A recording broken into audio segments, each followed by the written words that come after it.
Bonjour, est-ce qu'il est possible d'obtenir rapidement du trafic sur son site internet?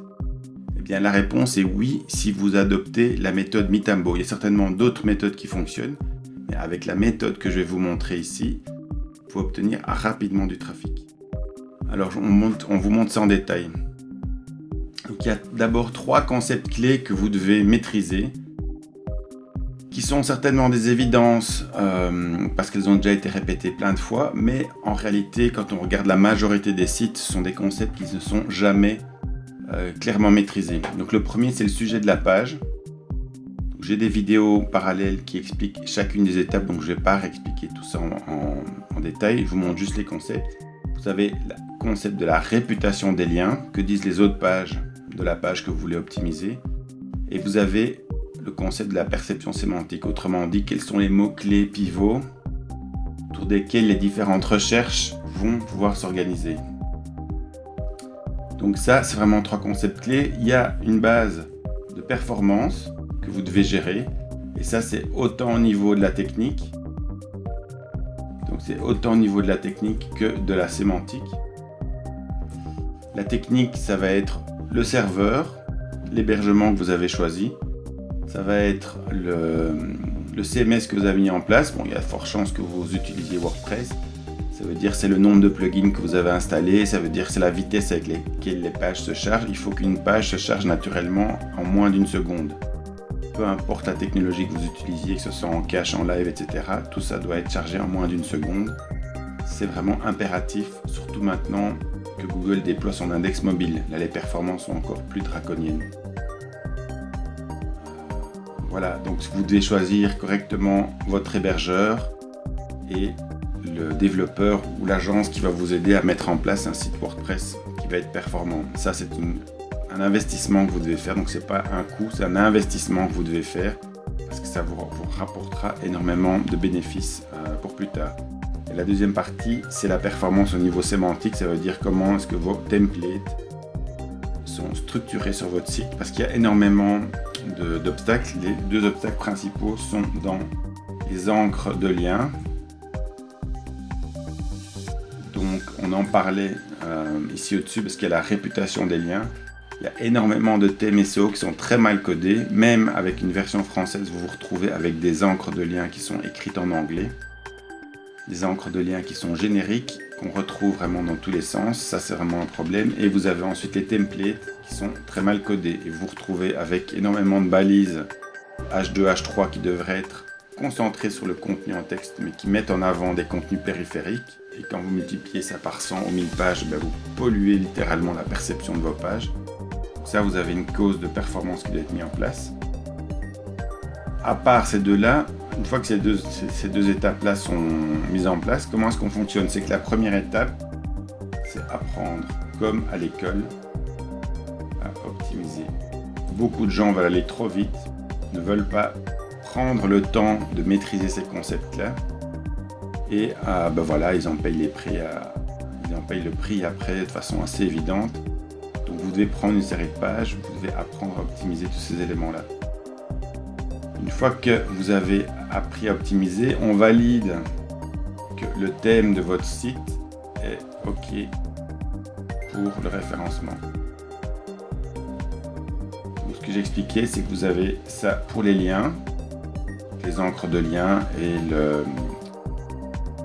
les encres de liens du thème. Et ça ira mieux.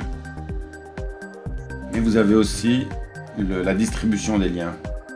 Comment est-ce que chaque page que vous allez écrire, que ce soit un article ou une page, en fait, comment est-ce que ces pages reçoivent des liens?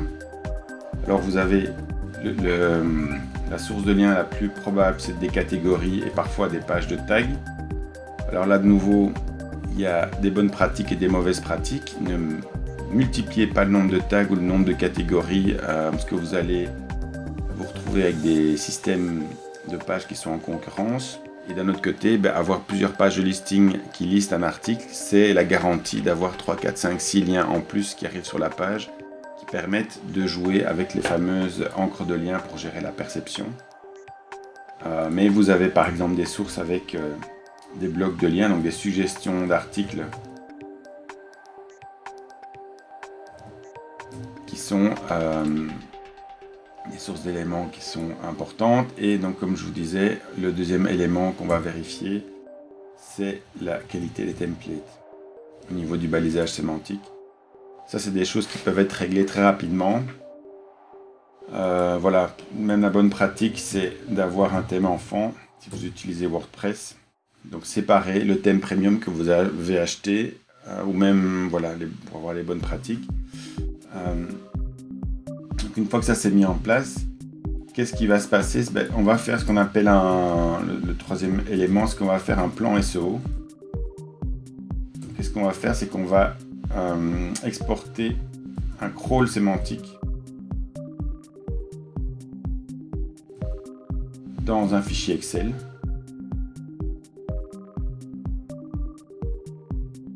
En tout cas, chez Mitambo, on vous donne un fichier Excel. On va le mettre dans une Google Sheet ou un fichier Excel. Ça, c'est comme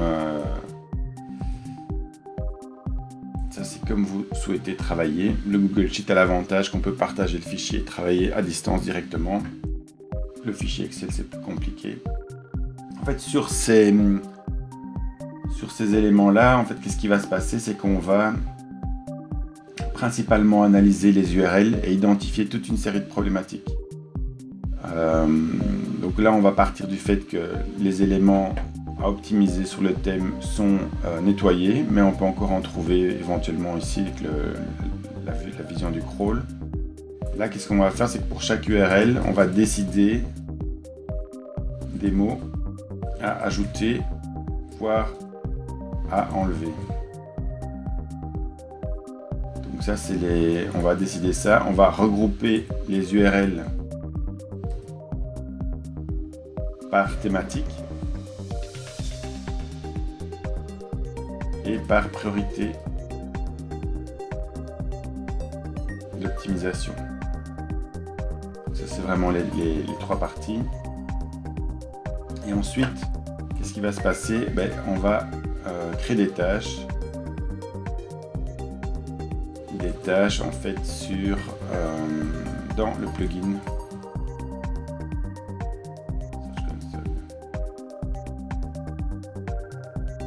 Qui est un module de tâches qui permet en fait sur chacune des pages d'associer en fait une tâche aux trois dimensions.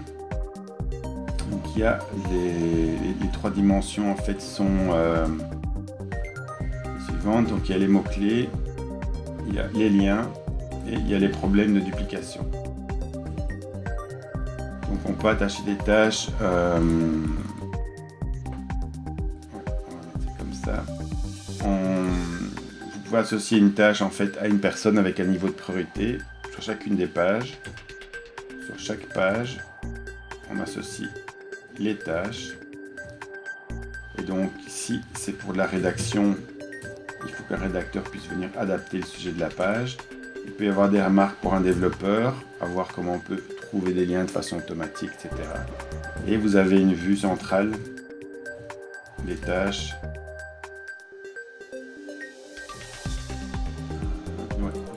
Ici, vous avez une vue centrale des tâches dans le menu du plugin tout en bas qui permet de voir toutes les tâches qui ont été assignées, savoir quand les tâches sont finies, la tâche est barrée. On peut cliquer sur un lien, retourner dans la page et voir, constater le travail qui a été mis en place. Avec cette méthode-là, vous pouvez facilement corriger une page ou adapter pour un mot-clé ou plusieurs mots-clés. C'est une histoire de 5-10 minutes de travail. Donc ça veut dire qu'en fonction du temps que vous avez sur la semaine, vous pouvez facilement optimiser entre 10 et 20 pages par semaine. Ce qui veut dire que vous pouvez faire en un mois, on peut faire entre 40 et 80 pages. Donc sur 2 ou 3 mois, vous avez plusieurs centaines de pages qui peuvent être optimisées. Et la pratique, c'est que vous allez, une fois que le crawler Mitambo est passé, vous remettez un deuxième coup de travail sur les tâches. Ça va peut-être vous reprendre encore 4-5 minutes. Et en général, en deux tours, on arrive à corriger ça. Parfois, il faut 3 tours, mais en général, en 2 tours, vous arrivez à corriger ça sans souci. Donc ça, c'est le principe de la méthode. Et donc, comme je vous dis, voilà, je vais le renoter ici. Les objectifs, c'est de dire on peut faire 10 à 20 pages par semaine. ça dépend chaque fois si vous avez 1 ou 2, 3 rédacteurs qui sont disponibles. Bon, voilà, tout ça, toute la performance est là. Mais donc on va dire qu'on fait 40 à 80 pages par mois. Là, je parle toujours pour un rédacteur et voilà, qui travaille sur le contenu. Et vous allez voir avec la méthode, c'est qu'en général, donc si vous respectez correctement vous arrivez à optimiser les pages sur 3, 4, 5, 6 mots dans la perception sémantique, donc vous avez les boules vertes qui apparaissent sur les éléments. Là, vous avez des résultats qui viennent très rapidement. Donc là, vous allez voir que les pages vont s'indexer, il va y avoir une première courbe d'augmentation du trafic.